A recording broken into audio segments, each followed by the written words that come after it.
Hello, hello. Good morning, good afternoon, and good evening. Thank you so much for joining me today. This is Mostly Accurate, and I am your host, Monica, as always.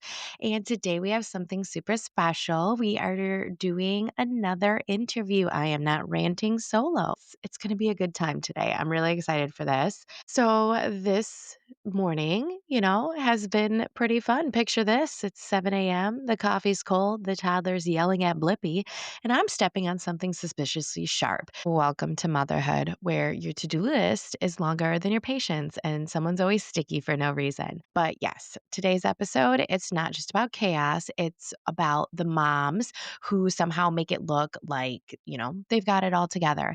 And by look, I mean they still cry in the car sometimes, but, they also run a business and hold down a full time job while raising tiny humans. Today, that mom is my sister. She works full time at a bank, she has two adorable kids, and runs her own sourdough business on the side. Yeah, while I'm over here proud of myself for just unloading the dishwasher once a week, she's out here raising both kids and yeast. That was super dorky, but whatever. So yeah, grab your coffee or reheat it for the third time. This is, I don't know, second cup. I just kind of gave up on reheating it. And so I just made a fresh one. But yeah, today we're talking about balance, burnout, and bread. So let's get into this.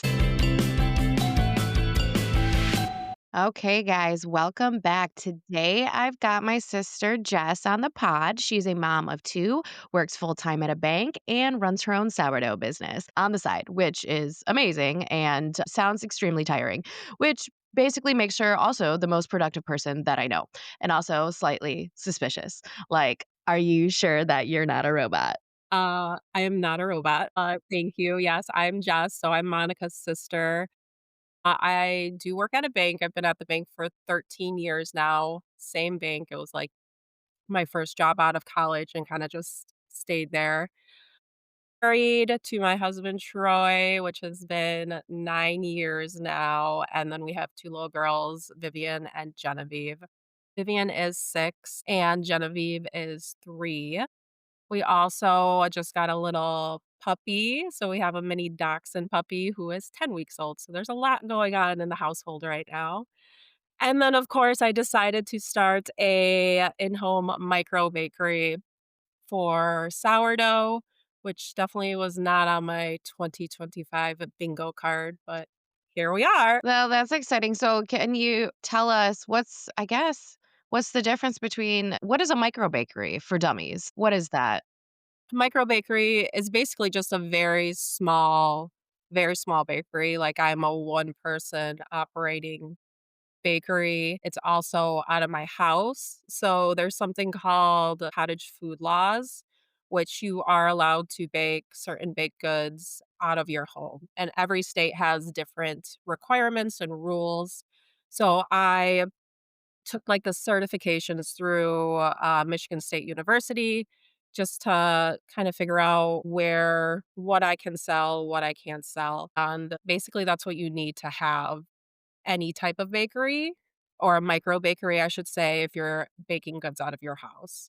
So obviously, I'm not making like a giant production of bread and goods every day. It's more very small base. So, tell us, like, how did this sourdough thing even start? Like, I do remember back, I don't even know when, you got invited to a sourdough party, and I was like, Yeah. "What is a sourdough party?" So, was this just like I can't even remember, was this like a pandemic hobby that just, like, stuck? Or, like, how did this all start? How did this happen?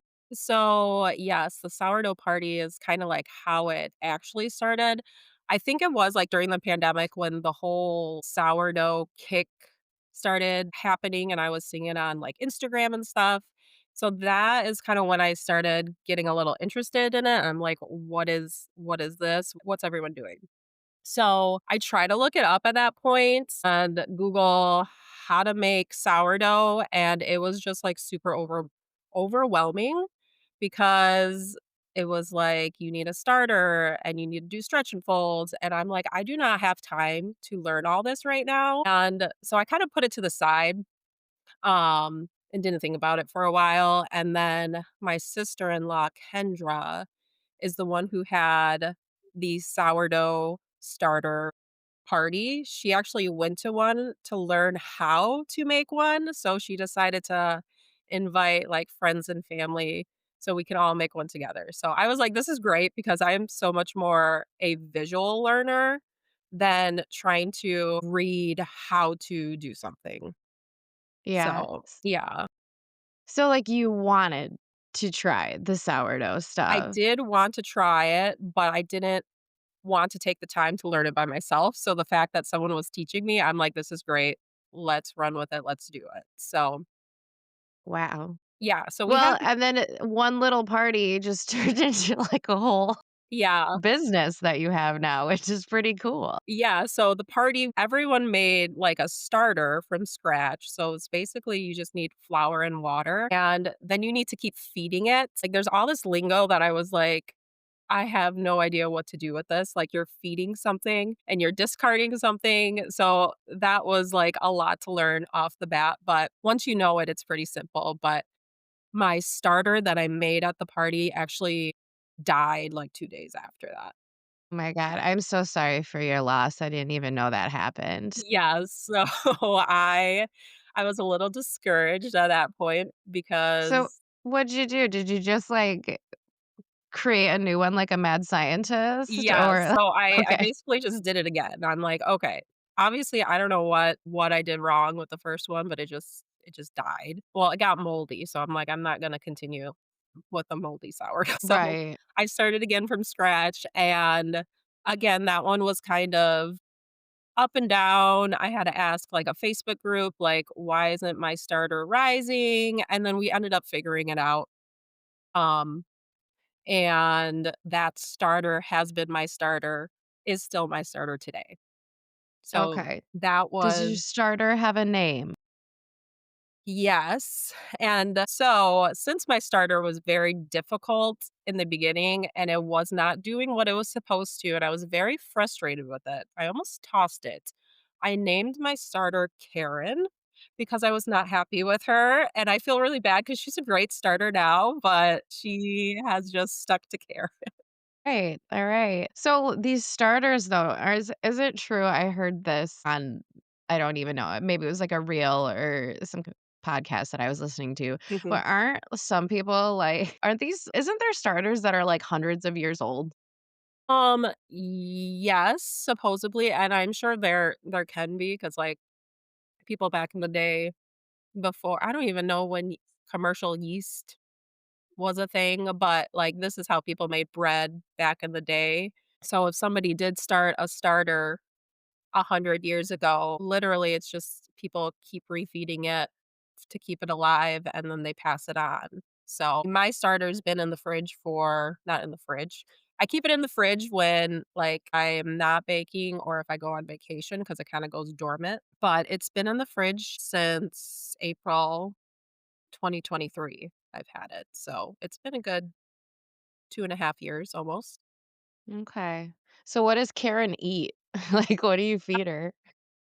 Well, starters need to eat unbleached flour. So you feed it any type, it's usually like bread flour or unbleached all purpose, but you can feed it rye flour. You can really feed it whatever you want to feed it, flour type. So you feed it essentially equal parts of flour and water, and then you just mix it up. And then once it starts like doing its thing and eating it, it rises and then it'll fall back down. Interesting. Yes, Yeah. science. Well, I mean, it is. It's got like a little science experiment. I mean, I've seen the it bubbling, and and that's when it's Doing its what is thing. it doing?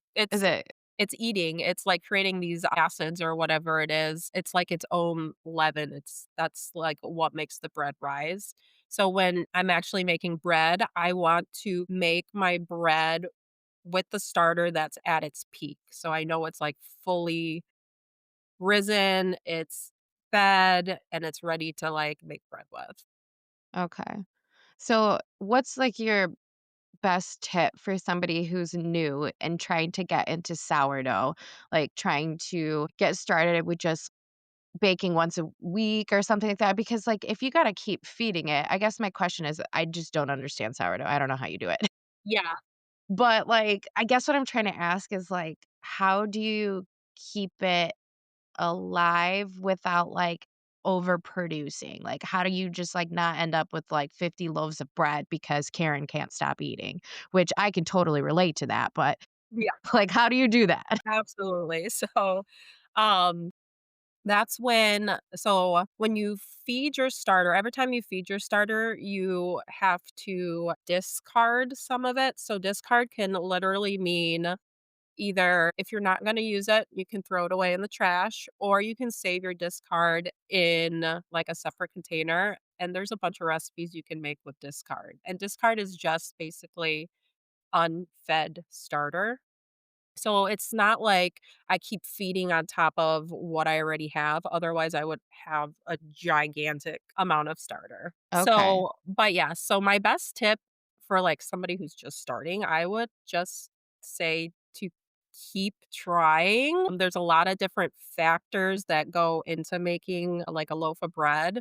So if you try it one way um, and you don't think it's going well, I always say just bake it to see the end result. So you know, kind of have some kind of starting point to see, did I overproof it? Did I underproof it? Did I, all these different factors. So you What just does that mean? What does overproofing mean? Like, I so literally know nothing well, about exactly. sourdough. This is how it was when I was wanting to start it. I was trying to read about it, and I'm like, "This is a foreign language to me. I have no idea what any of these terms mean right now." So, It sounds overwhelming, like, for you just saying that, it sounds so overwhelming, like, I don't know. I don't know if I could do that. yeah. It's too intimidating. That's exactly how it was for me. It was intimidating, and I'm like, "I don't have the time right now to learn how to do this," but it was just very intriguing to me. So, very glad that I had that class and actually learned. Like, once you get it, you get it. Like, it's not Mhm. hard and it's actually pretty simple. And back to your question about the underproofing and overproofing. So, basically, when you're making a loaf, there's something called, like, bulk fermentation, which is, like, the first proof of the dough. So that's after you do, like, stretch and fold, which is another factor we haven't talked about with sourdough yet, but So yoga. it's stretch and folds, it's yoga, it's getting the dough flexible and the gluten strong. But after you do that, you just let it sit on the counter to start its first rise. So that's when it's proofing initially for the first time. And there is like a window that you want to hit, and the window is all dependent on, like, a bunch of factors, like the temperature in your house, how much starter you added.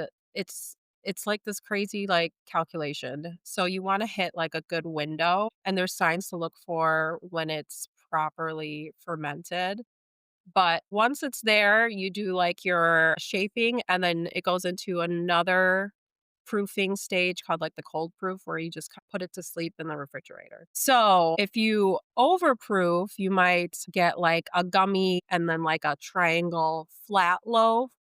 If you underproof, you might get a good-looking loaf, but you might have, like, big circles inside, and again, it might be gummy and not taste the best. So you wanna find, like, that perfect window for your proofing, or your dough can go some crazy ways. Okay. So Karen does yoga. Um, oh my gosh, did you hear that? No.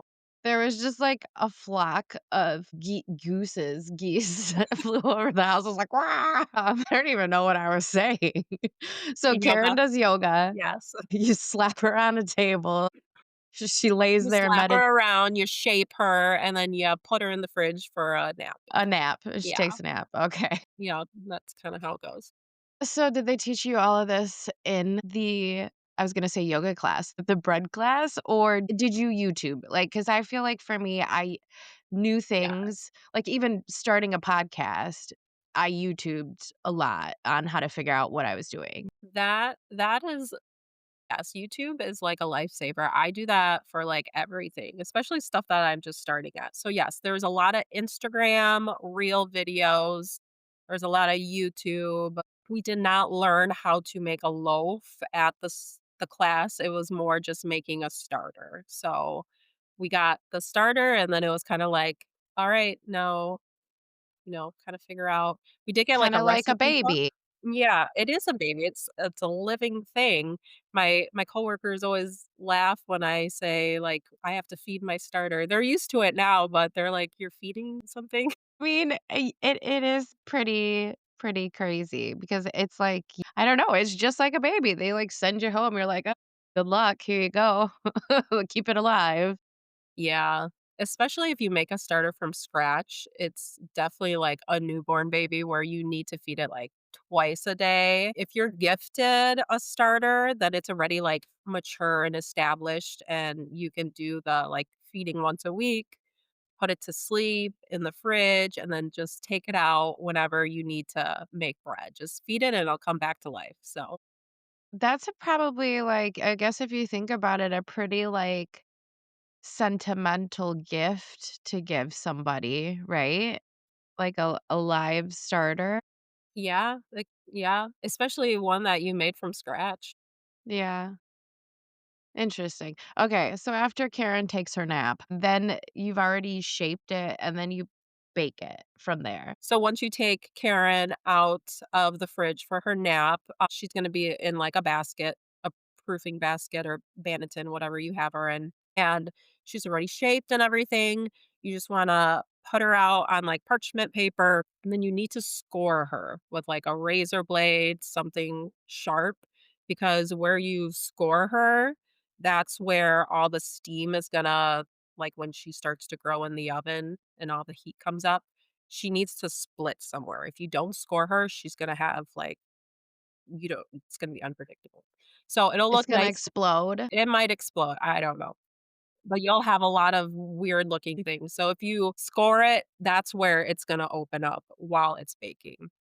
Baking times are always different, but you put her in, and then you'll take her out, and then you'll have your beautiful loaf of sourdough. Okay. All right. So, um, we're totally going to promote your business because your bread is amazing. And I'm just going to like brag about you for a second because your business got featured locally at Bridge Street Market. Can you tell us a little bit about that and how, like your first time there went and how everyone loved it and they wanted to bring you back and they actually wanted to feature your Yes. bread in the store? Yeah, so Bridge Street Market it's a local it's actually a grocery store. It's one of our Meyer grocery stores, but it's, like, downtown Grand Rapids, and it's more they promote a lot of local foods there, and they have farmers markets during the summer.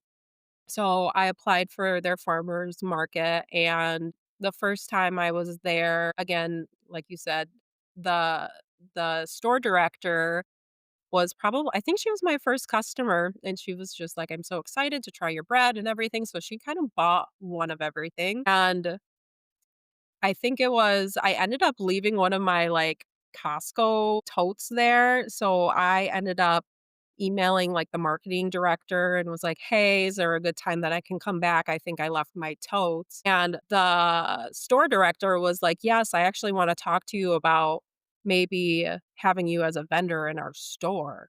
And I was like, "Oh my gosh, this is, like, not ready for this," but so I went to go meet her, and she wanted me to bring some samples, and we kinda talked about it, but since, I am a cottage food baker, under Michigan cottage food law, there's different rules and regulations of what you can do, and every state is different, but in Michigan, I cannot sell or have my products be sold by any type of business.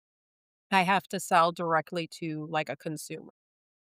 So that was sad because she had, like, a really good vision of they have a little cafe in Bridge Street Market, and they don't have any pastries right now, so she wanted to have me bake, like, once a week and bring in a handful of muffins, a handful of scones, so people have the option to buy one of those when they buy their coffee. So it would have been, like, such a great Yeah. partnership if it woulda worked out, but for me to be able to do that, I need, like, a commercial license, and I need to bake out of a commercial. kitchen, which I do not Mm. have. Are you still thinking about, like, maybe dabbling in that or what Not probably not for in the near future, maybe down the road, depending how this goes, just because, like, I started this as I love baking and people were like, "I wanna buy your bread. Can you sell your bread?" And then, more of a fun side hustle hobby, Mhm. and I really do enjoy my full-time job, so trying to have almost like 2 full-time jobs would just be, like, way overwhelming, so at this point right now, I like to have it as kinda my fun little side hustle and just kinda keep it like that for a while and see how that goes. That is amazing. And then now, you were mentioning pastries and stuff. So you branched out from just bread into scones, cookies. What else? Croissants. No, I have not tried a croissant yet, but people do make them. They're a Out of little bit sourdough. harder. I've been also trying to make cinnamon rolls. Oh my gosh, those are gonna be the death of me. They are very tricky, but I'm also like a perfectionist, so I want the perfect cinnamon roll. But yes, scones, cookies, muffins. I made like banana bread. That's mostly what I sell right now. And then I've also made English muffins, bagels. I just don't offer those on my website at the moment. Mhm. But all the things I made tortillas, like anything I see, I try to make. Well, that's fun. That's exciting. Mhm. What would you say is your favorite thing that Karen has ever helped you produce? Because your cookies are really good. Okay, I think my chocolate chip cookies, if you have not had my chocolate chip cookies, you need to because they are amazing. But And you can just plug your website. You can find are Jess's Cookies yeah, on my business, I don't Instagram. even know if we even said what my business name was yet. Did we? I don't know. I don't think so. All right. Jess, So, please. a micro bakery is called Simply Sourdough Bakery. So, I have like a hot plate website, which is kind of where people can order, and that's where it houses all of my transactions. So, it keeps like my inventory, what I sell, and then everybody's purchases. So, it's very nice. I have a Facebook website, just Simply Sourdough Bakery. I have an Instagram, same thing. Um, but And how do the listeners, like for those who are driving or on a walk right now, how do they get to the Hot Plate website, the local customers that want to order? So it's basically it's just www.hotplate.com and then it's the slash simply sourdough bakery. Okay. Very just straight to the point. And then I have weekly drops on there. So you'll see my normal day is Sunday where customers can pick up. I'll place pre orders and I'll have a menu of everything that I'm going to offer on Sunday. So people can just select what they want to buy. They'll check out. And then Hot Plate is super nice because it'll send them like text message reminders like, hey, you got to order, you got to pick up in 24 hours, and then they'll send a couple more like, "Hey, 15 minutes, come get your order." So, it's nice that the website kinda handles the communication part on that end, and then people can actually message me right through Hotplate as well. So, it's Okay. been great. I was started doing orders through Facebook Messenger, which I did not love. There's a lot of scammers on Facebook too, so Mhm. Hotplate has been great. Oh my gosh. Yeah. I'm gonna just like ADD real quick. Speaking of Facebook, I have somebody coming to pick up a Facebook Marketplace sale right now. Right now? And yeah, well, I mean, it's Is already it on the like porch porch. pickup? No, it was porch pickup, but she was supposed to be here like much earlier. And I don't know. Saw my phone went off. So I don't know. It's on my porch. But Facebook yeah, is what? Facebook, yeah, it's like, is it available? Is it available? Yes.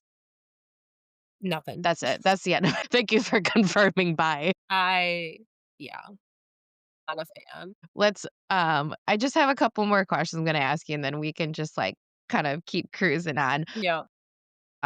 Baking. Have you ever had just like a complete disaster while you were baking and trying to like juggle? being a mom because you can hear the girls in the background right now. I know, I was they're in Like, the playroom I right know you're now. never alone. You're never alone. No, and that's just how I feel life is. It's always moving parts. But yes, I have had my first ever market. I had a disaster. I was making like a big batch of sourdough, which when you're baking dough in bulk, it proofs much faster than you were making 1 or 2 loaves. So I ended up overproofing that dough. And I was like, how am I going to bring bread to this market if I overproof dough? So luckily, I did have enough starter where I could make more loaves and those turned out great. But I was like, all the time wasted trying to make like a big batch. I was so upset with myself, but we powered through and we showed up with bread stills. Moms are out there proofing dough with one hand and wiping noses with the other. We should get medals for this or at least some matching aprons. I still don't know how you do it all. I can barely manage one kid and a podcast, and you're like, sure, let me just feed my yeast baby real quick. So let's just take a quick break and we'll talk about banking by day and baking by night. All right, guys, welcome back. So Jess, you've got a full-time job at the bank and a bread business. Like, when do you sleep? Or are you just like surviving on like fumes and carbs right now? Yes and yes, but I I value my sleep, like, my day is very hectic, and I'm not gonna lie, I like to be in bed at, like, 8:30, 9 o'clock, right after I put the girls to bed, and that is, like, my decompress, recharge time, and sorry, my mom's calling me. I don't know, could you hear You that can ringing? answer it. I don't care. She could be on the show. I was just like, "When is this phone gonna stop ringing?" Why'd you say my mom? She's my mom too. I know, but she wanted to FaceTime me. I guess I could have been like If like, you "Mom, I'm doing a want. podcast right now." I But don't even yes, know. What? sleep is Sleep. my decompress and start the day all over again. I Yeah. feel like and I don't know if this is, like, how we were raised or if it's just, like, a trait, but I feel like I always need to be doing something. Like, I like to keep busy, and if I'm not keeping busy, then I feel like, "What could I be doing?" And I don't know if that's just a me problem. No, I feel the same thing. Okay, sometimes yeah, I feel like this is wasted time, like, what could I be doing right now to be more productive? But to recharge, I did get a massage last week, which was very much needed. That sounds so good.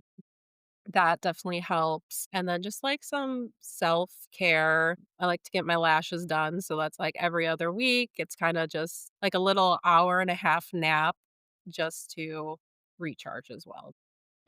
I want to get my lashes done. It's It's the best thing ever. I mean, for me, out of everything, like, rather than getting my hair or my nails, like, I'd rather just get my lashes done because I feel like I don't have to go out with having a full face of makeup. As long as Yeah. I have, like, some eyebrows and some lashes, I'm good. I feel like I'm still just with Maddox. Like, I feel like I don't know. I just always feel like I can't do anything. Like last Yeah. night, I went out for Rick's birthday and I wasn't even gone for like 2.5 hours probably. And it's just like, I don't know. I just feel weird just leaving him. So even just like going to get my lashes done, I don't know. Just, E I Yes. can't do it. I can't just do stuff, I feel like. I could not do anything. I felt the same guilt. I felt like I couldn't do anything for a really long time either, like Vivian is 6 and Genevieve is 3 now, and I just started doing more stuff for myself where I don't feel that guilt of leaving the kids alone for a long time. I like going out, like, I do appreciate, like, my friends reaching out and being like, "Hey, let's go to brunch," or something like that. Like, that is good. 'Cause sometimes I do feel like I'm just, like, cooped in the house, and I do Yeah. like being home, like, I am kind of a homebody, but I also appreciate, my friends being like, "Hey, come do this or do this," like I'm not gonna be the one that's trying to like, I'm not gonna pawn my kids off because I wanna do something, but I will find a babysitter if somebody's asking me to go do Mhm. something. Yeah, it's weird to Mhm, just be like, "I wanna do something." I don't know, it's hard to explain that. mhm. But you said you're kind of a homebody too, so it's just like, I don't know, working full time and having kids, it's like, where's the line between, like, work brain and mom brain? Because they're, like, 2 completely different realities, and, like, one second you're in a meeting, and the next you're fishing Little Mermaid out of the toilet. So, it's like, I don't know, I feel like for me, I think it's gotten easier to just turn it off, like, and when I'm at work, I'm one person, and then as soon as I get home, I'm another person, and I think that's easier for me to turn those switches on and off now than it was, like, right in the beginning. Yeah, me too. I It's definitely like a switch once you get to work and then once you're home. It's definitely I like going to into the office because, like, home, sometimes I love being home, but again, you have 2 young children running around playing or fighting, and it's just like Oof. chaos. It's like a big you're coming into, like you're getting ready for you don't even know what's coming your way when you get home. But then when you're at work, it's, like, quiet and you know what you need to do, and it's almost like a recharge for me being away, from home. So, I give, like, the full-time moms who stay at home props because I don't know if I could do that, Yeah. Well, what's harder, dealing with work or toddlers? dealing with toddlers. Yeah, I feel that lately. Like, literally the other day, I was just trying to have 1 second to myself, and I was on the toilet, going to the bathroom, Yeah. and the baby was in there, and I'm like, "What could go wrong?" I'm watching him, he's in my sight, and then he crawled into the bathtub and busted his lip and gave himself, like, a tiny bloody nose, and I'm like, "Oh my god." Like, I can't even go to the bathroom without something chaotic happening. No. That being said, like, just, like, crazy things happening, chaos, and just doesn't phase me anymore, and I feel like that's changed how I approach things at work now. Do you feel like your tolerance level with just, like, chaos or dumpster fires happening at work, is it just kinda like, It's not a big deal. "Yeah, well," yeah. Yeah, that's pretty much how it is. Like, I feel like since being a mom, I just feel, like, way more confident at work, like, I can just literally whatever's thrown on my plate now Brian was calling me, "Are you home? On our way to check the heat." Well, Yes, there's always something going on, like, life's not perfect. Woke up this morning, and it's 63 in the house right now. gosh. The heat is set to 69, and I Vivian came out this morning, she's like, "Why is it so cold?" I'm like, "What do you I don't know. I didn't realize it was as cold as it was in the house."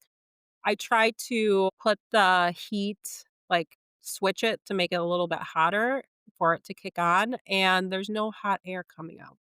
So, No. I don't know what's going on with our heat right now, so that's just another thing that's I hope you don't need, like, a new furnace. well, I feel like we just got a new furnace. That was, like, one of the first things that went out when I got married, so it's only 9 years old. I mean, Oh. it seems like it's newer than 9 years, but it's, like, they gotta last longer than that, right? So, I don't know. I don't know if like, I had a washing machine that lasted 30, or a dryer, or whatever it was. You I would think a know. furnace is gonna last longer, but They don't make I don't things know. the same anymore, so I would be really upset if our furnace is just has been shot now, but Yeah. yeah, it's Well, quite it's chilly in the house another thing to today. figure out. Yeah. I mean, personally, I think that moms would make the best CEOs because you're already managing chaos, logistics, unpredictable schedules, and furnaces breaking. Yeah, I feel like ever since being a mom, I can literally handle any situation that is thrown at me. Like, I am not surprised by anything. I do enjoy going to work because my coworkers are almost all my coworkers are moms too. So it's almost like a decompress. We go to work and we just like unload Yeah. how our mornings were or how our weekends were, and there's, like, no filter. We're just, like, out there saying how it is, real life, and I love that. Yeah. Well, and that's kind of what inspired me to do this podcast was partially something you said too. And it's just like, I don't know, sometimes I just like we'll just have each other on in the background. Like Yeah. just to have somebody like to listen or like talk to or just like decompress. And it's nice to have that, have at least some other people like while you're at work because it's the Mhm. same with us at work too. There's Yeah. everybody's a parent and everybody knows that Like, just we everything is have a life completely outside of chaotic. work. Yes. Yeah. Well, yeah, a life. You have life outside of work, you got kids, you got your business. I mean, same thing. I feel like what you were saying earlier with the time management thing though too. It's like I think you're a lot like me in the fact that every single minute of your day is planned and like you try and fit as much as you can within Mhm. that time frame because otherwise it just feels like you're wasting time. Wasting time, wasting Yeah. But potential. then but then it's just kind of like where I don't know. There needs to I be don't a know. line, though. Like, Like a sometimes balance. it's okay to sit on the couch and watch Netflix. It's Yeah. okay to, leave the dishes in the sink overnight. Yeah, and sometimes it's like okay to I don't know, cry in the bathroom or just hide in the bathroom You just if need you a need little to. reboot, a recharge, and you're Yeah, good to go. exactly, and if nobody's crying at dinner and nothing is burnt, that's a win. Yeah. Yeah. Surviving with a smile. I can hear them in the background. Yes, they are playing. They're playing together nicely right now, so I do appreciate that. Well, that's good. That's good. Well, let's see. I know that I don't wanna keep you too long, so, sounds like you have the furnace getting looked at soon. Yes, yes. Now I have Dee Dee messaging me. Oh my gosh. I wonder if they're all just coming over. Well, Brian's like, "Are you home? We're on our way." And then Dee Dee's like, "Are you home?" I think they're freaking out that I'm not answering that. Like, where else would you And be? then mom's calling me. I don't know. You know what? Nobody called me. Oh, whatever. All right. We'll just start wrapping it up. But I just like Cool. had a couple more questions because we were talking about the resets and like taking a moment to reset. What helps you reset when you're overwhelmed? Is it like baking or what's your reset? Like doom scrolling, Facebook? What is it? Definitely thinking does help if I am feeling it. It's more like a creative outlet, I guess, if I wanna reset and I wanna do something fun for myself, like, it is my hobby, so I like to do that. But if I'm feeling, like, super overwhelmed and I just need a minute, like, I just need quiet. Like, I need Yeah. to, like, go in the bedroom or do something. I just need, like, a manual reboot, and or even I think you mentioned this once when we were driving in my car, I like to just drive without any music.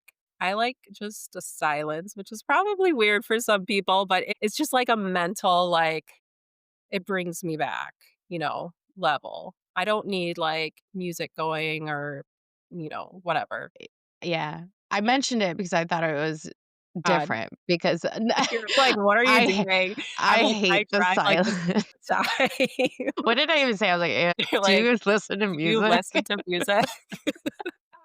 or a podcast I or mean, this podcast? You can listen to this I podcast have when been you're listening to driving." your podcast during my drives now. I'm still learning, like, the Apple app for the podcasts, and it's really frustrating because I wanna, like, continue to listen to your podcasts, but then it'll always flip it to a different podcast, and I'm like, "This is not what I want right now." Well, that's aggressive. I wanna listen to my I sister. wanna email Apple and be like, "What are you doing?" I don't know, yeah, so it'll, like, finish an episode, and then I'll, like, hit next, or it'll just automatically go next, but it'll switch the podcast That's altogether. really weird, and you're It's subscribed to it? Yeah, so I don't know. I But don't yes, know. I I have don't been I don't know listening how the to Apple yours. works. I also enjoy your true crime segments because we love a good true crime documentary. It's hard doing true crime ones because it's like I just, like, have nervous laughter, and then, like, I don't wanna be like, You wanna and then feel they be found the serious. body. It's not funny. Like, and then I'll be like, start nervously laughing. I'm a Like, it's bit of not a funny. It's same. totally serious. I don't know. I gotta get my true crime mode. I gotta figure it out still, I think. All right. So, last couple questions. Is there any advice that you would have for moms trying to juggle all the things? Advice. I would just say, I guess, try not to get overwhelmed because life is always gonna throw things at you, and you're not always gonna know how to handle them. But we just gotta keep on moving or ask for help, and I'm so bad at that. Mhm. When I have all the things going on, I truly just need to, like, be more approaching, being like, "I need help with this. Can you do this?" Because I always feel like I can handle everything on my plate, but sometimes I don't need to. Like, if you Yeah. need help, ask for Yeah. I feel that. Mhm. That's a good one. And then is there like one thing that you've really learned about yourself through motherhood that stands out to you? I think I might have mentioned this already, but just, like, the amount of confidence I have gained becoming a mother, like, I never knew I had, like, so many sides of me where, like, if something's happening to my kids, I will fight for my kids to make it right, and that's, like, shown throughout, like, my work career, like, at the bank and everything I do. I just feel like I'm more, confident person. I think I feel that too more so now. Like I give 0 Fs what other people think Yes. now because It's it's just literally matters absolutely like nothing to me. I was definitely more like a people pleaser growing up, and now Mhm. I'm setting more boundaries for myself, and it's just like, it is what it is, you know?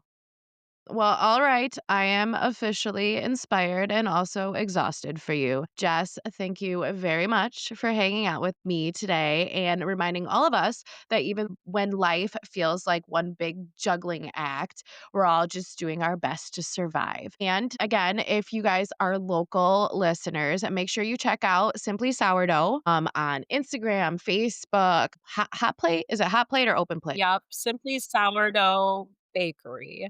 You gotta add the Simply Sour. bakery or you might get something else.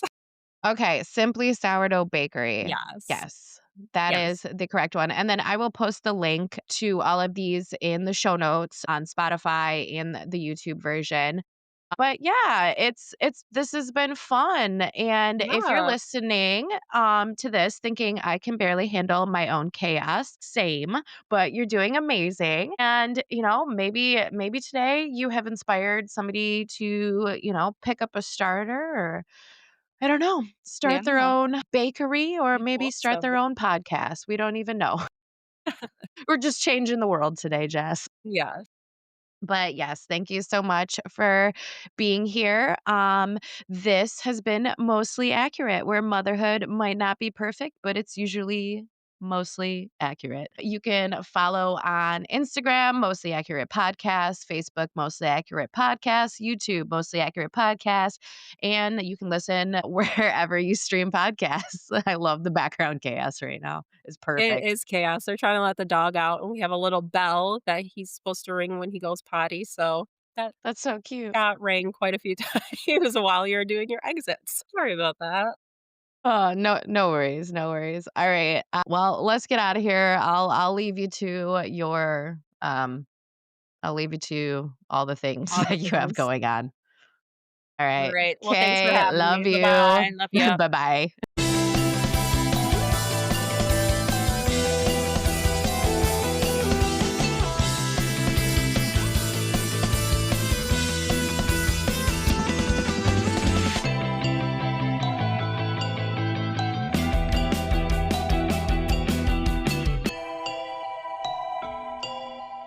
This podcast is for entertainment purposes only. The facts are fuzzy. Our stories and opinions are just that, stories and opinions, not meant to be taken as professional advice.